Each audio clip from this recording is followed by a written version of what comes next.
So before we pick up our paint roller, we like to perform a step called assess. And in this step, we like to ask ourselves a few questions that help us tailor the project to our needs.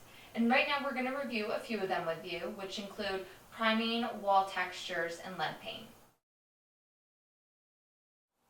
So here we have a good example of what happens when latex paint, which is a water-based paint, is painted on top of an oil-based paint.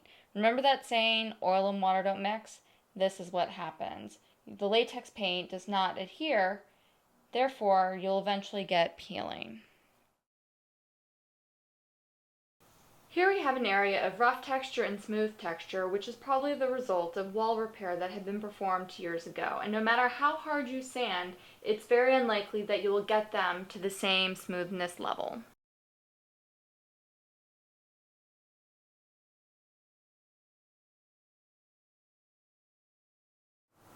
If you plan on performing any home improvement projects and your house was built prior to 1978, we highly recommend that you perform a lead test. Very inexpensive and takes under 5 minutes to get your results, and all it consists of is this tiny little tube.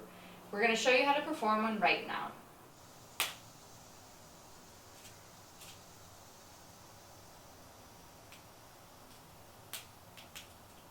While squeezing gently, rub the swab on the test area. If the swab tip or test surface turns pink or red, this means that the test is positive and you do have lead present on the surface. So the most important part of your project is paint. And there are tons of different types of paints out there. You have water-based paint, oil-based paint, and then you have all the different types of finishes from which to choose. But for a typical bedroom like this, we like to use a water-based paint because it dries faster and has a lower VOC content, which is much healthier for you and your family. And when it comes to finishes, we like to use a satin or semi-gloss for the trim, matte finish for the ceiling, and an eggshell for your walls.